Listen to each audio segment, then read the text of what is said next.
anaknya siapapun itu kalau amalnya ada yang diterima, ada yang tidak. Mudah-mudahan diterima. Kepala desa ya tempatnya ya bukan seperti rakyatnya yang lain itu. Assalamualaikum warahmatullahi wabarakatuh. Waalaikumsalam warahmatullahi wabarakatuh. Alhamdulillahirabbil alamin. Wassalatu wassalamu ala asyrafil anbiya'i wal mursalin. Sayyidina wa habibina wa qurrati a'yunina Muhammadin wa ala alihi wa ashabihi ajma'in wa la haula wala quwwata illa billah. Para alumni simpatisan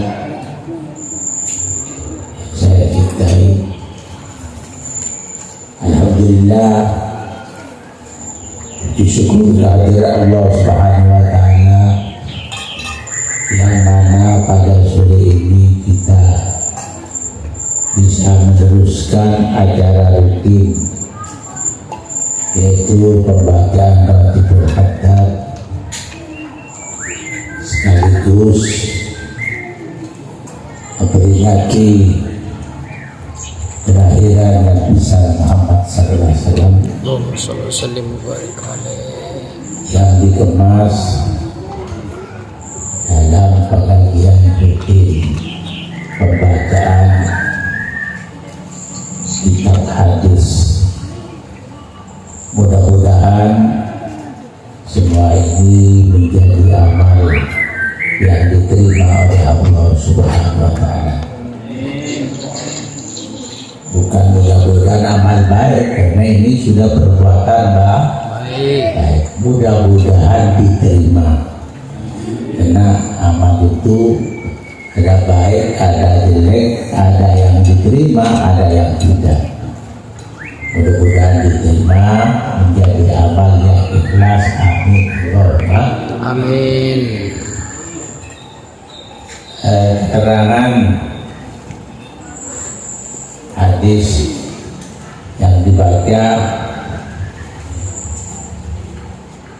insya Allah kalau diteruskan ada hadis membada amaluhu, barang siapa yang amalnya itu lambat maka nasabnya tidak mempercepat, tidak bikin mempercepat. Jadi urusan amal kepada Allah tidak harus nasab. Siapapun, anaknya siapapun, itu kalau amalnya baik, bagus, itu yang diridhai oleh Allah Subhanahu wa taala. Biar anak siapapun, kalau amalnya jelek, yaitu tetap tidak diridhai oleh Allah Subhanahu wa taala. Persis dengan sekarang masalah yang sedang ramai, masalah nasab.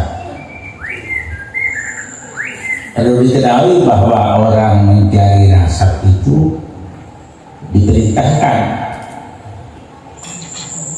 alamu ansabakum tasilu arhamakum, itu perlunya.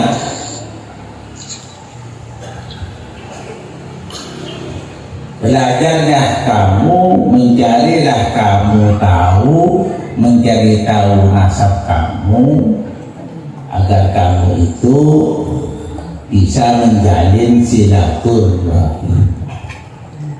Bukan kamu menjadi orang yang diterima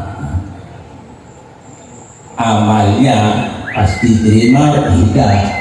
Atau kamu kalau tahu nasabnya biar kamu melakukan hal jelek itu tidak apa-apa, bukan. Cuma perlunya silaturahim, karena silaturahim itu juga dianjurkan oleh Rasulullah, oleh Allah Subhanahu wa ta'ala. Dan perlu diketahui bahwa orang itu diwajibkan bisa menempatkan kepada orang lain menurut tempat yang patut. Betul, sama-sama anak Adam, betul. Jadi tidak ada bedanya dalam hukum. Kalau salah ya salah, kalau benar ya benar. Tapi menempatkan ya tentunya lain. Itu bukan di masalah hukum, masalah menempatkan. Ya kalau kepala desa, ya tempatnya ya bukan seperti rakyatnya yang lain itu dalam hal kedudukan.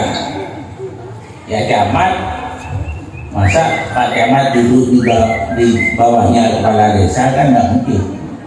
Atau camat duduk di atasnya bupati, dan makanya kata Rasulullah anzilun nas manazilahum. Juga masalah murid ke guru, santri ke kiai, itu ada tempatnya masing-masing. Jadi boleh musyawarah, boleh, tapi dengan attitude, katanya sekarang, dengan akhlak yang baik. Yang katanya oratornya tadi itu jangan engki menolong. Kalau ada pendapat disilahkan, tapi itu dalam koridor kesopanan. Kalau waktu masa itu bukan begitu, Kiai. Pendapat sampai itu salah. Itu namanya Bapak Aceh. Orang. Memang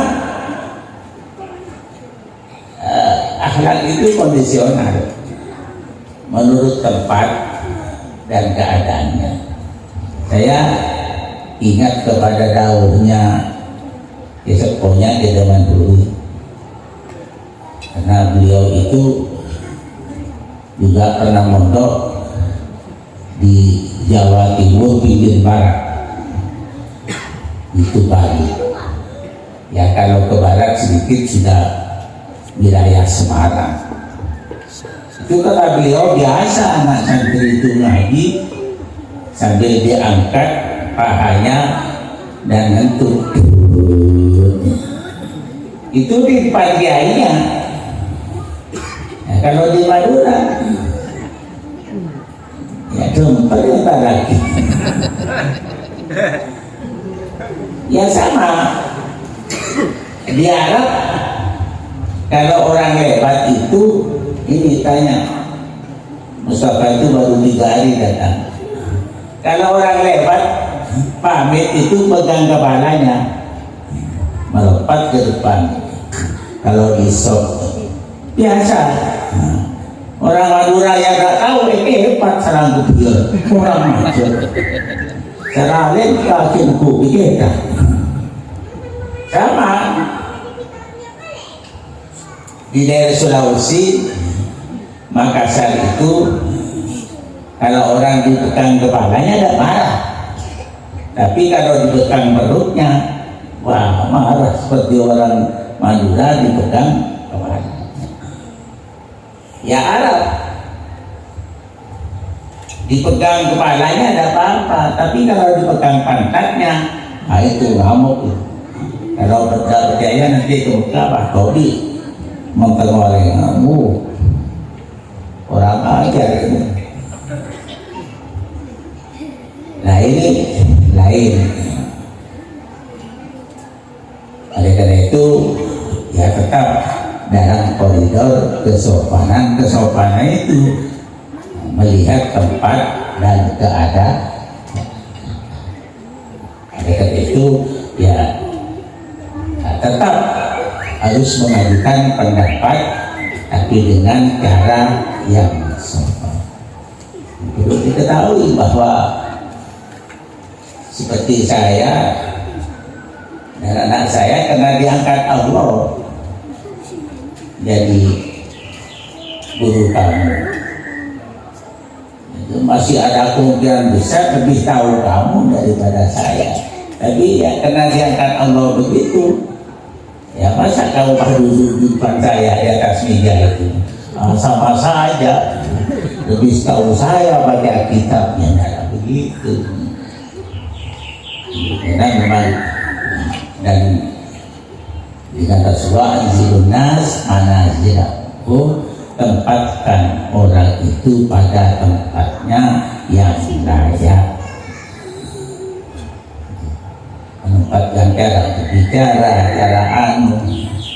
Kalau masalah kepintaran, insya Allah ya, walaupun kamu juga pintar, juga alim, juga anu, tapi ya sudah begitu. Tapi alhamdulillah kalau orang berilmu pengetahuan yang cukup, insya Allah tidak akan mempersoalkan hal-hal yang hilang. Karena ulama-ulama dulu berkata, apabila kamu keluar dan melihat orang yang melakukan hal-hal yang mukhtalaf, hal-hal yang hilaf, kata satunya begini, kata satunya begini, falatan hal, jangan kau melarang, apalagi mengejek. Apa itu? Ngacir apa mau cedanya. Nah itu dalam bacaan Al-Quran banyak pendapat-pendapat yang katanya bisa dibaca begini, bisa dibaca begini. Ya jangan melarang dan jangan mengejek, kecuali hal yang mujma' alaih, yang sudah sepakat ulama itu ya harus, kalau dilanggar ya tidak boleh. Hukum Islam ditambah menjadi 6, ya tidak boleh, tentang walaupun siapa. Kalau kebetulan gurunya, ya jangan diikuti. Walaupun kamu tidak boleh menghina, tapi jangan diikuti. Kalau masih bukan guru ya tidak apa-apa, tapi bisa dia tetap 5. Itu dalam hadis begitu. Rukun iman ya 6 ditambah 7 tidak boleh. Harus iman kepada anak, termasuk kalau tidak percaya begitu maka imannya tidak sah. Ada tetap 6, tidak boleh ditambah dari siapapun itu. Ada tadi itu hukum yang sudah pasti, apalagi dengan Al-Quran itu tidak boleh walaupun siapapun. Kan pernah kamu tahu dengar Rasulullah berkata, andai kata Fatimah anakku mencuri dan kotok tu yada, niscaya akan saya potong tangannya. Itu putri kesayangan Rasulullah, putri kesayangan Rasulullah yang menurunkan zuriyah Rasulullah SAW. Itu dengan Rasulullah. Kenapa? Karena itu adalah hukum dari Allah. Tidak bisa kalau putri Rasulullah ada dispensasi, tidak ada. Walaupun melakukan zina, minum khamr, tidak apa-apa, tidak ada. Itu masalah hukum. Oleh karena itu teruskan pengajian, mudah-mudahan kita bisa kumpul terus sampai beberapa tahun ke depan. Amin. Allah.